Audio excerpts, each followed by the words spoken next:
Ashabul Kahfi 309 tahun tidur, dan tatkala mereka bangun, mereka hanya mengira yauman au ba'da yaum, paling hanya sehari kita tidur atau enggak sampai. Oleh karena itu penghuni surga tidak tidur. Manusia tatkala di dunia tubuhnya lemah,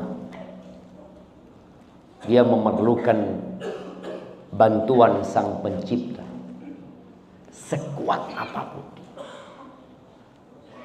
Tatkala manusia beramal, berupaya mentauhidkan Sang Pencipta, taat dengan aturannya, maka Allah bikin tubuh itu tidak perlu tidur lagi. Dia hanya perlu menikmati dan terus menikmati balasan dari apa yang mereka perjuangkan tatkala hidup. Tapi di dunia kita butuh tidur. Maka kita bersyukur kepada Allah, Allah membangunkan kita. Wa afana fi ajsadi. Tatkala kita berbincang tentang tauhid, kita akan senantiasa mengatakan Allah. Semuanya dari Allah. Allah yang membuat tubuh kita jadi sehat. Bukan karena obat yang kita konsumsi. Bukan karena tidur yang cukup. Bukan karena makanan sehat yang kita senantiasa menjaga. Enggak. Tapi karena Allah yang membuat kita sehat. Dan yang terpenting dari semua nikmat itu adalah Allah mengizinkan kita untuk mengingatnya. Ada orang yang bangun tidur, dia ingat sama handphone, dia ingat dengan pekerjaannya, dia ingat dengan tugas-tugas dia yang akan dia lakukan di hari itu. Tapi ada orang yang ketika bangun tidur dia mengatakan Alhamdulillah, yang dia ingat adalah Penciptanya. Kemudian dia tinggalkan kasurnya, ngantuk jemaah. Yang namanya orang habis begadang di malam hari ya, kadangkala dia juga sholat malam, dia ingin melanjutkan tidur, tapi enggak. Dia mengingat Allah Azza wa Jalla, berangkat menuju ke masjid, meninggalkan kesenangan dunianya demi mendapatkan kesenangan yang abadi. Allahumma salli wa sallim ala abdika wa rasulika sayyidina wa maulana Muhammadin wa ala alihi wa ashabihi ajma'in. Ya Allah, semoga salawat dan salam, berkah dan nikmat senantiasa Engkau curahkan untuk hamba kekasih-Mu, untuk baginda Nabi kita Muhammad sallallahu alaihi wasallam, untuk keluarga beliau, untuk istri-istri beliau, untuk putra-putri beliau, dan untuk seluruh sahabat Nabi. Semoga Allah meridhai kita bersama mereka. Amma ba'd. Ana masih dengar suara mana bagian sound systemnya? Udah dibenerin. Nah, iya. Dulu anak kesini masjidnya belum pakai AC. Sekarang udah pakai AC. Masya Allah. Makanya anak pakai jaket takut kedinginan. Ahibati fillah. Iya, suaranya masih. Nah,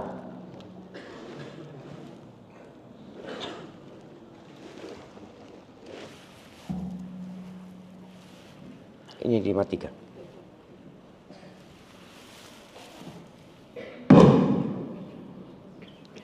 Bismillah.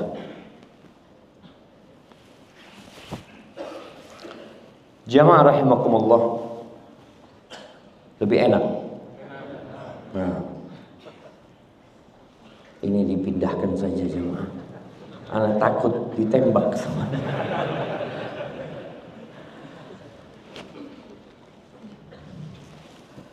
Ada berapa jumlah penduduk di bumi ini? Siapa yang mau jawab? Mana yang mau jawab? 8 miliar. Berapa yang beriman? Nah, ini pertanyaan penting jemaah. Umur berapa tuh? 45. Coba kita lihat kacamata ada yang 45. Nggak ada 55. Tapi antum pakai ketika umur 55 nanti. Apa kasih gitu. Nah, jadi ketika antum dikasih umur 55, antum didoakan panjang umur sampai ke umur 55 insyaallah. Baik, 8 miliar yang tidak mentauhidkan Allah itu 6 miliar. Umat Islam itu hanya 25% saat ini ya. Kita sedih ya. Kenapa mereka masih tidak menerima la ilaha illallah? Nabi kita Muhammad alaihi salatu wassalam, tadi kita dengar imam membaca di rakaat kedua, bagaimana tatkala Allah memerintahkan untuk berdakwah terang-terangan. Selama 3 tahun Rasul sallallahu alaihi wasallam sejak turunnya ya ayyuhal muddaththir qum fa'anzir. Wahai orang yang berselimut. Jadi Nabi alaihi salatu wassalam ketika melihat Jibril untuk yang kedua kalinya, beliau dalam kondisi yang ketakutan. Maka beliau minta diselimuti sama keluarganya. Lalu Allah katakan ya ayyuhal muddaththir, wahai orang yang berselimut, qum, bangun. Udah bukan waktunya selimutan lagi. Udah bukan waktunya untuk bersantai ria lagi. Bangkit fa'anzir, berikan peringatan. Maka Nabi SAW sejak turunnya Al-Muddaththir itu beliau menjadi Rasul. Ketika turun Iqra beliau menjadi Nabi. Karena di Iqra itu tidak ada perintah untuk menyampaikan. Oleh karena itu kalau kita membaca buku-buku sejarah, hampir tidak ada ulama yang memasukkan Waraqah bin Naufal ke dalam silsilah sahabat Nabi. Enggak. Karena memang Nabi belum diperintahkan alaihi salatu wassalam untuk berdakwah. Beliau disuruh baca untuk diri beliau alaihi salatu wassalam. Dan ketika Allah perintahkan untuk berdakwah terang-terangan, wa anzir ashiratakal aqrabin, berikan kabar, ya berikan peringatan kepada kerabat-kerabat dekatmu, fasda' bima tu'mar wa a'rid 'anil musyrikin. Sudah engkau terang-terangan sudah sampaikan dakwah ini dan berpalinglah dari orang-orang musyrik. Inna kafainakal mustahzi'in.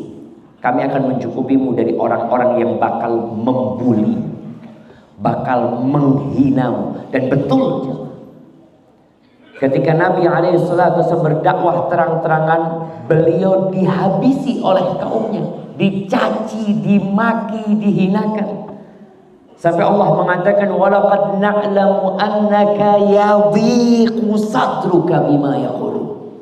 Kami benar-benar tahu dadamu menjadi sempit gara-gara omongan orang-orang. Ya bagaimana tidak? Beliau dikatakan orang gila, dikatakan penyihir, dikatakan dukun, dikatakan pendongeng, dikatakan penyair sallallahu alaihi wasallam. Apa sih dakwah beliau? Beliau keliling datang ke tempat-tempat kumpul kaumnya, mengatakan kepada mereka, qulu la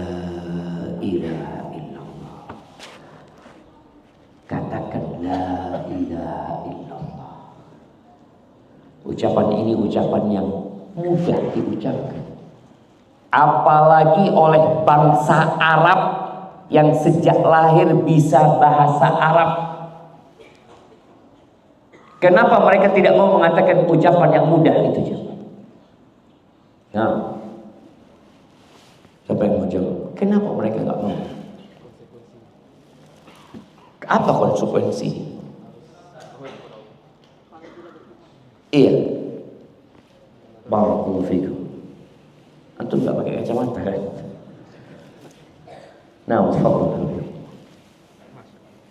iya, konsekuensinya orang ketika mengatakan la ilaha illallah itu harus berlepas diri dari semua sesembahan yang mereka sembah. Orang-orang musyrikin Mekah menyembah Allah apa tidak? Menyembah Allah mereka. Mereka berangkat haji. Orang musyrikin itu haji, tawaf di sekitar Ka'bah. Dan mereka tahu pencipta langit dan bumi adalah Allah Azza wa Jalla. Terus kalau ditanya, kenapa kalian kok menyembah berhala-berhala itu? Kata mereka, ma na'buduhum illa liyuqarribuna ilallah zulfa. Ini tanda mereka beribadah kepada Allah. Mereka menyembah Allah, tapi menyekutukan Allah. Mereka melakukan kesyirikan. Mereka mengatakan, kami tidak menyembah berhala-berhala ini kecuali dalam proses untuk mendekatkan kami kepada Allah Azza wa Jalla. Itu yang namanya syirik billah. Maka mereka ketika disuruh mengatakan la ilaha illallah, mereka faham. Karena mereka harus meninggalkan sesembahan-sesembahan yang ada dan fokus hanya kepada Allah Sang Pencipta. Maka mereka mengatakan, aja'alal alihata ilaha wahida inna hadza la syai'un ujab. Apakah dia hendak menjadikan sesembahan-sesembahan yang banyak itu menjadi satu sesembahan? Ini adalah hal yang mengherankan. Ya, mereka di dunia mengatakan itu, tapi nanti di akhirat mereka akan mengatakan, lau kunna nasma au na'til ma kunna fi ashabis sa'ir. Kalau dulu tatkala kami hidup di dunia, kami mau mendengar dakwah itu, apa yang disampaikan, dan kami mau berpikir, kita nggak akan masuk neraka. Jadi orang-orang yang melakukan kesyirikan, mereka tidak punya dalil satupun atas kesyirikan mereka lakukan.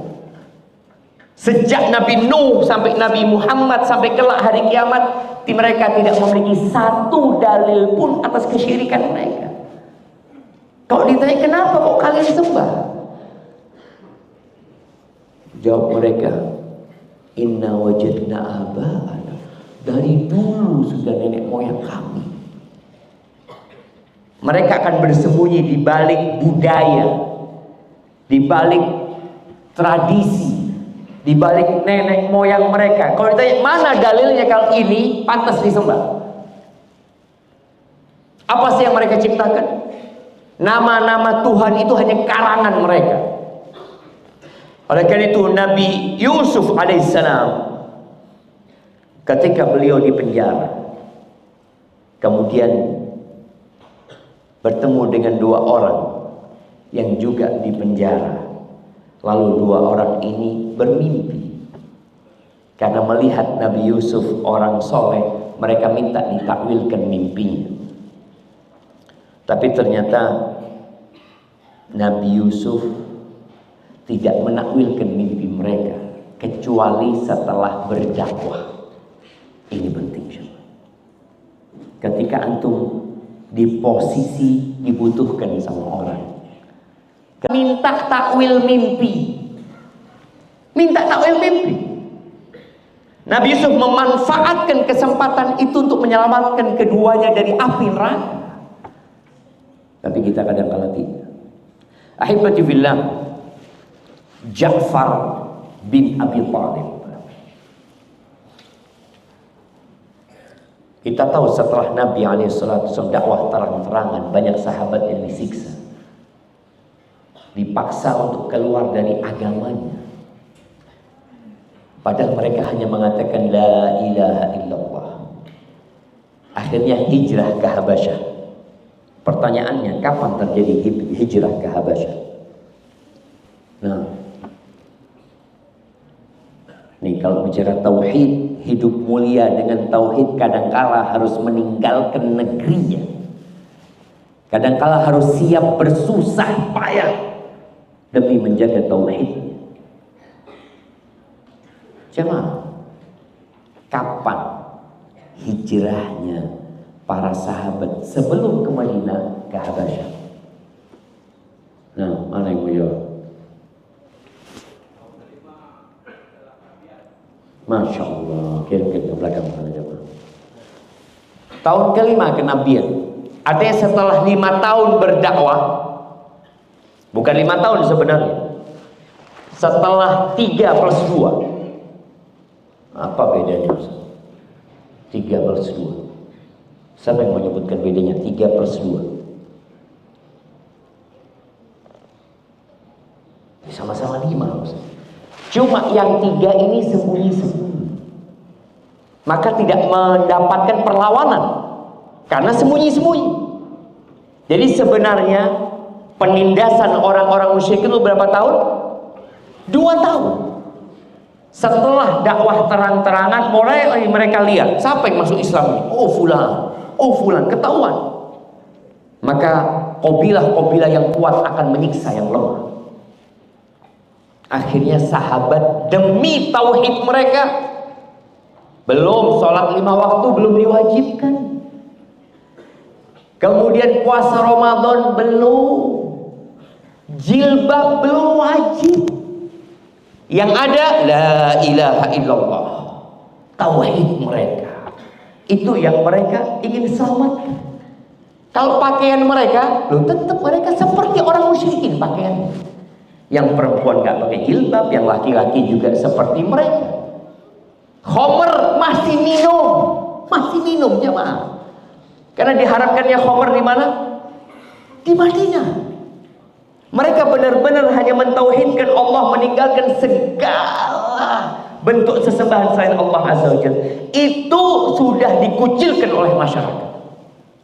Yang akhirnya mereka hijrah. Dan hijrah ke Habasyah. Kalau benar Habasyah itu adalah Ethiopia, antum nanti lihat di peta. Kemarin kita mengkaji sama mahasiswa, lihat jauh sekali mereka itu. Mereka nyebrang lautan, kemudian sampai ke Eritrea, kemudian jalan daratnya untuk menuju ke Habasyah itu entah berhari-hari, berpekan-pekan untuk sampai ke sana aja, demi menyelamatkan tauhid mereka. Tapi seharusnya orang-orang musyrikin itu tenang. Ketika kita punya tetangga yang kita tidak sukai, lalu tetangga itu pindah, kita senang gitu.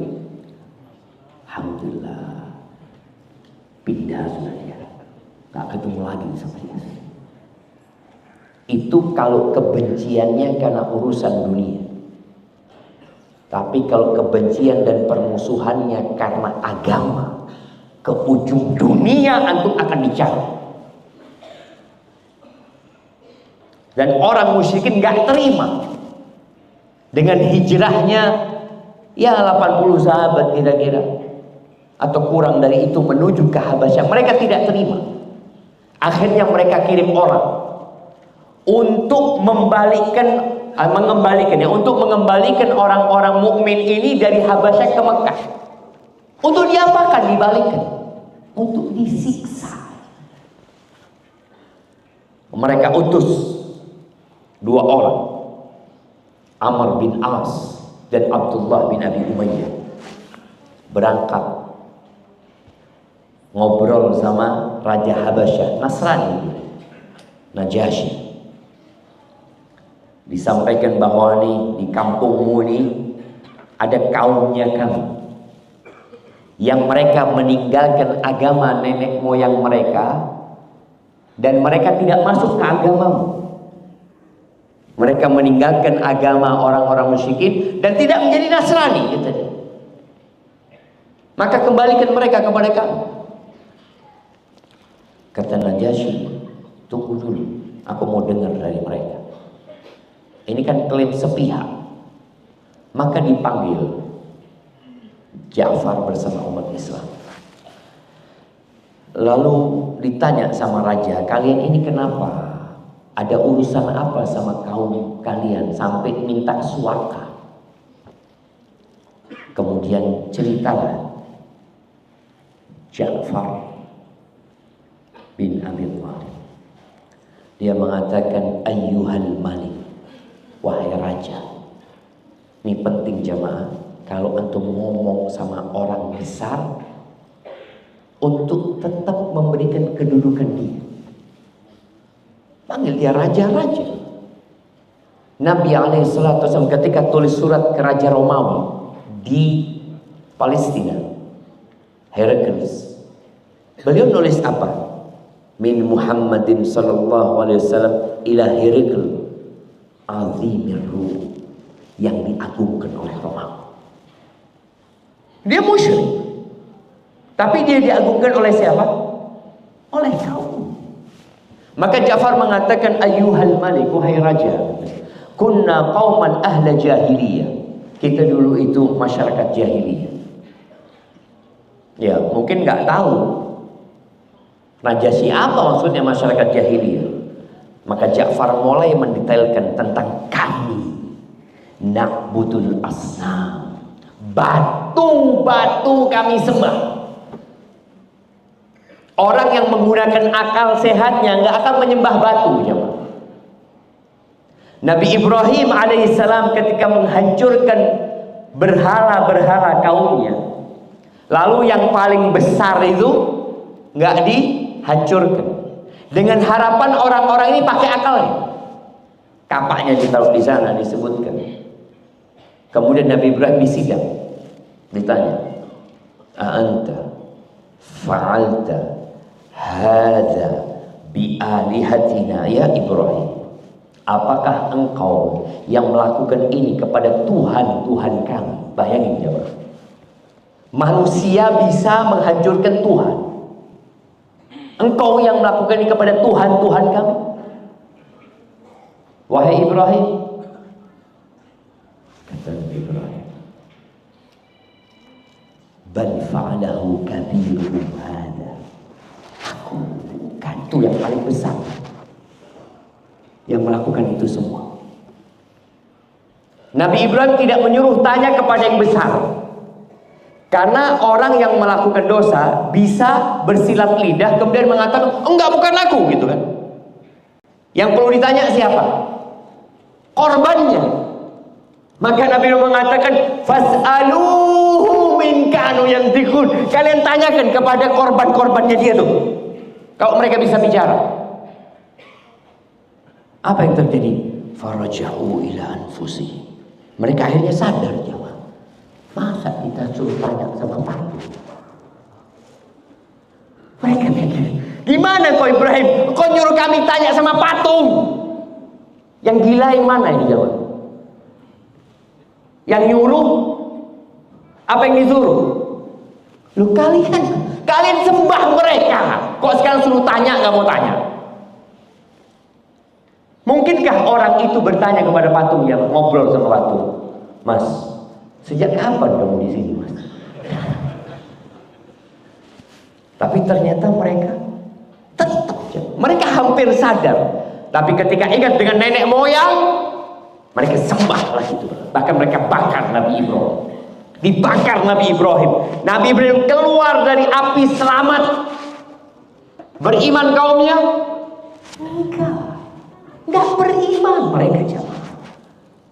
Mereka sudah mendapatkan bukti nyata bahwa Tuhan-Tuhan mereka nggak bisa membakar Ibrahim, karena mereka bukan Tuhan. Mereka hanya nama-nama yang kalian sematkan kepada patung-patung itu. Maka Ja'far mengatakan, na'budul asnam, kami menyembah batu-batu. Berhak kami menyembah itu.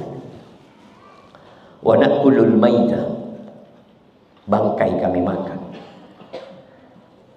Wa na'til fawahish, zina kami lakukan. Ini menunjukkan bahwa orang yang berakal sehat tidak akan berzina. Tapi kami pun berzina waktu itu. Apa kemungkaran-kemungkaran yang kami tidak lakukan? Wa naqta'ul arham, tali rahim kami putuskan. Wa nusi'ul jiwar, kita berbuat buruk dengan tetangga. Wa ya'kulul qawiyyu minna dha'if, yang kuat akan memangsa yang lemah. Fakunna ala dzalika, kita hidup dengan perilaku tersebut. Hatta ba'atsallahu ilaina rasulan, sampai Allah mengutus utusannya kepada kami.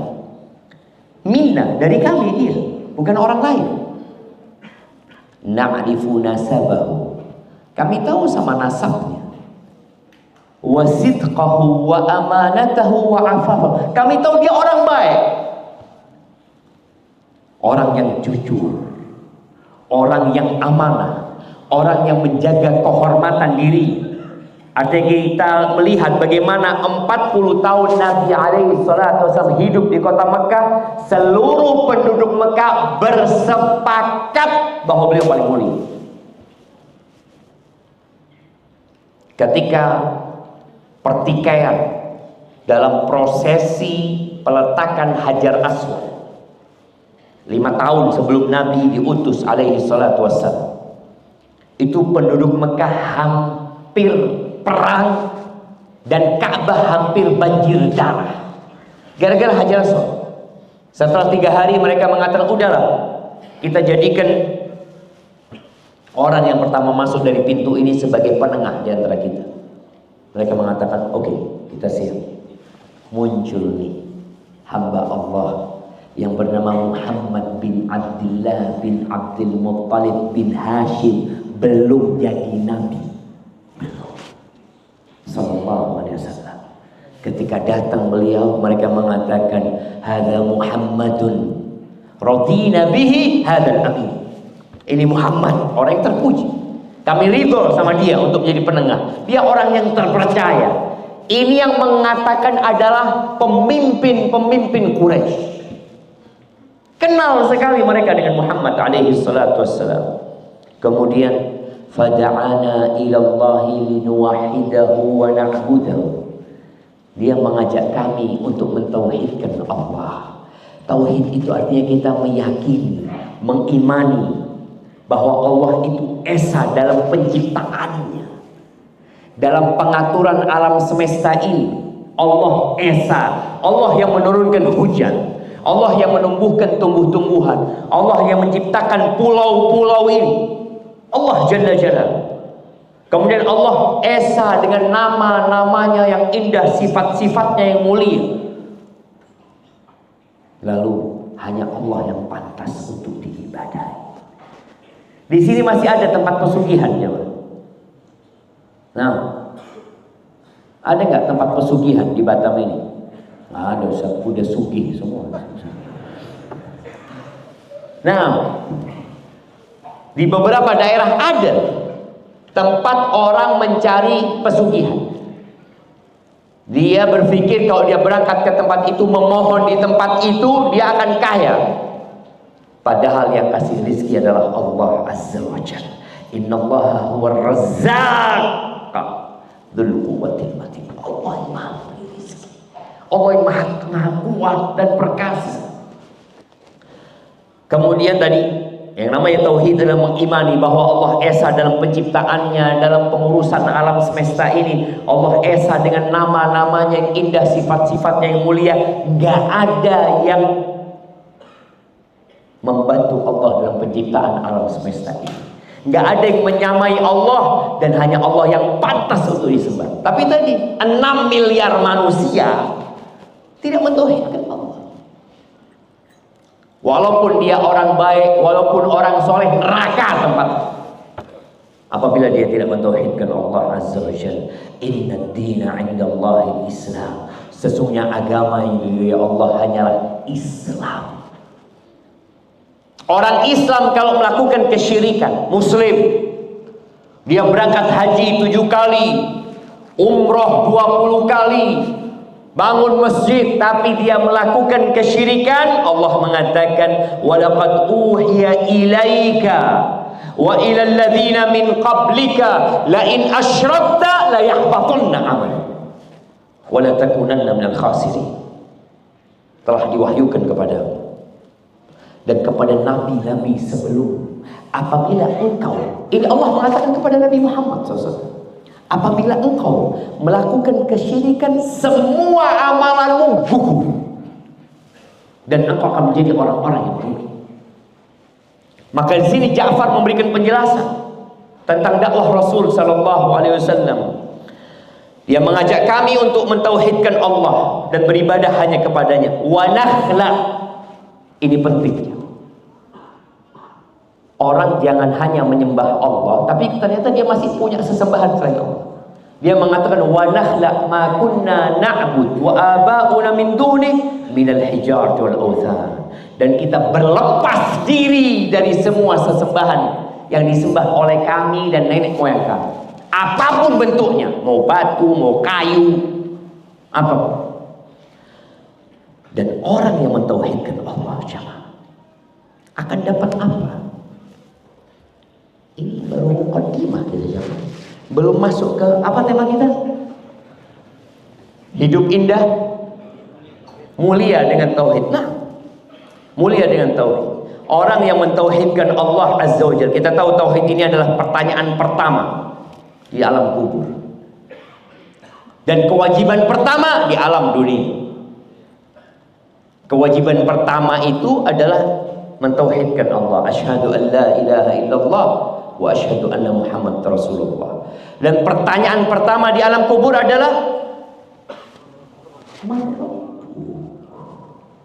antum gak akan ditanya, antum kerja apa? Akan ditanya man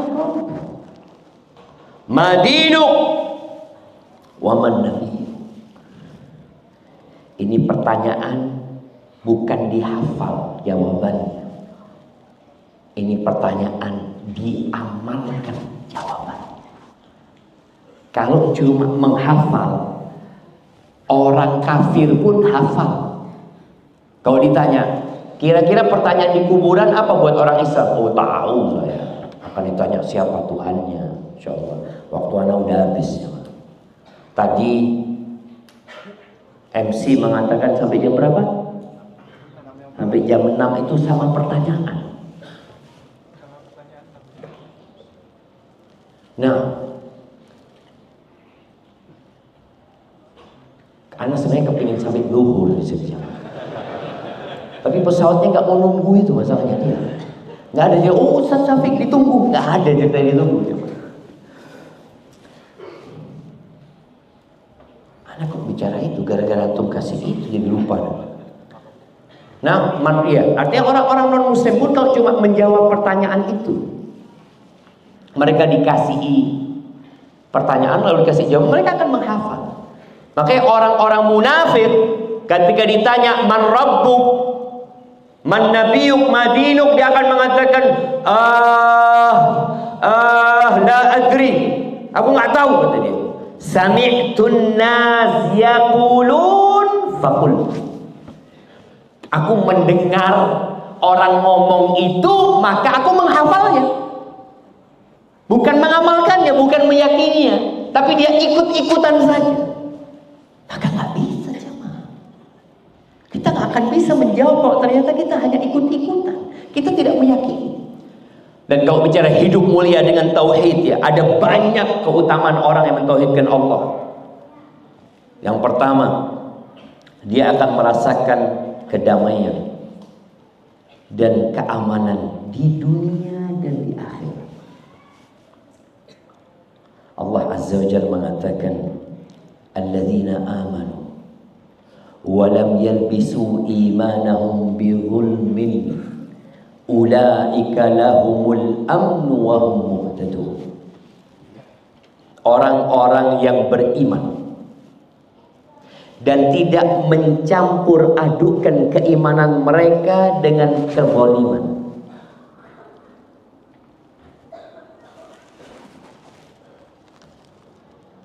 Kezaliman yang paling besar itu syirik. Maka orang-orang kafir adalah orang yang paling zalim. Ustaz, dia banyak memberikan sumbangan, Ustaz. Dia membantu umat manusia. Dia berusaha untuk mendamaikan orang-orang yang bertikai. Kalau dia kafir, zalim. Gimana dia menyamakan batu sama Tuhan yang menciptakan? Haknya Tuhan diberikan kepada batu. Haknya Tuhan diberikan kepada makhluk-makhluk. Ada yang menyembah matahari, ada yang menyembah rembulan, ada yang menyembah planet-planet dan bintang-bintang. Ini orang-orang yang zalim kepada dirinya dan zalim kepada Tuhannya yang menciptakan dia, yang memberikan rizki kepada dia. Maka Allah katakan, innal ladzina kafaru min ahlil kitabi wal musyrikina fi nari jahannam khalidina fiha ulaika hum syarrul bariyah. Sesungguhnya orang-orang kafir dari kalangan ahlul kitab, orang Yahudi dan Nasrani, dari kalangan ahlul kitab. Siapa aja jemaah? Kata Nabi SAW, ma min Yahudiin wala Nasranin. Tidak ada orang Yahudi tentang aku kemudian dia tidak beriman dengan apa yang aku diutus dengannya, illa kana min ashabil jahim. Sebaik apapun orang itu, neraka tempat. Wah, ini klaim sepihak, Ustaz. Allah yang menyebutkan dalam Al-Quran bahwa orang-orang kafir di neraka. Baik, sesungguhnya orang-orang kafir dari kalangan ahlul kitab dan kalangan orang-orang musyrikin, di mana tempat mereka? Finari jahannam. Mereka letaknya di dalam neraka jahannam bukan sehari, bukan 7 hari, bukan setahun, tapi kata Allah, khalidina fiha, kekal selama-lamanya di dalamnya. Ulaika hum syarrul bariyah. Mereka adalah makhluk yang paling buruk, orang yang paling jahat. Luqman Al-Hakim ketika memberikan nasihat kepada anaknya, dia mengatakan, ya bunayya la tusyrik billah. Wahai ananda, anakku, jangan pernah kau melakukan kesyirikan. Kenapa? Inna syirka la zulmun azim.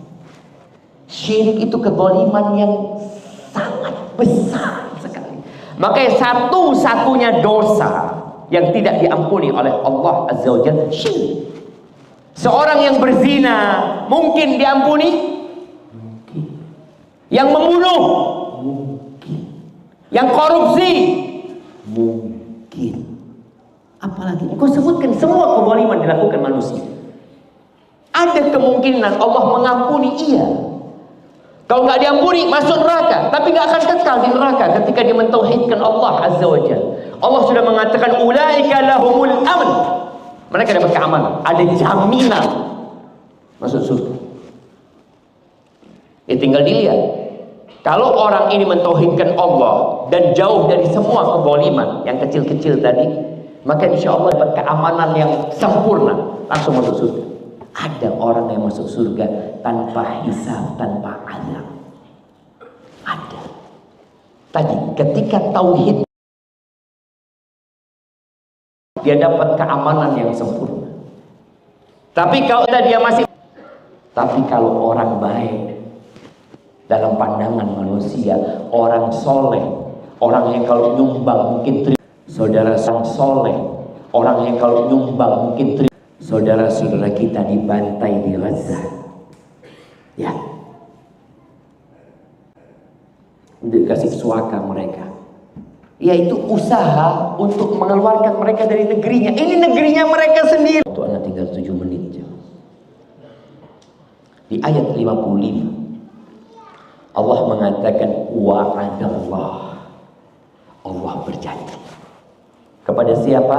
Alladzina amanu minkum wa 'amilus shalihat, kepada orang-orang yang beriman di antara kalian dan beramal saleh. La yastakhlifannahum fil ardi kama istakhlafal ladzina min qablihim. Allah akan menjadikan mereka khalifah-khalifah di muka bumi ini, sebagaimana Allah telah menjadikan khalifah-khalifah orang-orang sebelum mereka. Wala yumlikan khalifah-khalifah orang-orang sebelum mereka. Wala yumakkinanna lahum dinahum alladzi irtadha lahum. Dan Allah akan menjadikan agama mereka berkuasa yang Allah ridhoi itu. Wala yubaddilannahum min ba'di khaufihim amna. Allah akan rubah rasa takut mereka dengan keamanan. Syaratnya apa? Ya'budunani la yusyrikuna bi syai'an. Mereka beribadah hanya kepada Aku dan tidak menyembah. Ini disebabkan kita wa raditum biz-zar' wa taraktumul jihad sallatallahu alaikum dhullan la yanzi'u hatta tarji'u ila dinikum. Apabila sistem jual beli kalian itu riba yang terselubung, mereka nggak mau riba terang-terangan karena takut dosa, tapi ada ribanya ya. Itu terang-terangan seperti yang kita lihat. Dan kalian sibuk dengan dunia kalian, sibuk dengan peternakan, sibuk dengan peternakan kalian, sibuk dengan pertanian kalian, sibuk dengan pertanian kalian, perkebunan kalian. La yanzi'u, Allah nggak akan cabut, Allah nggak akan cabut kehinaan itu. Biar orang lain dulu. Antum lihat. Jamaah rahimakumullah, doakan saudara-saudara kita. Semoga Allah menurunkan bantuan buat mereka. Dan ingat lalu, aqulu qawli hadza wa astaghfirullah li wa lakum wa lisa'ilil mu'minin wal mu'minat fastaghfiruh innahu huwal. Mohon maaf, kami dari segenap panitia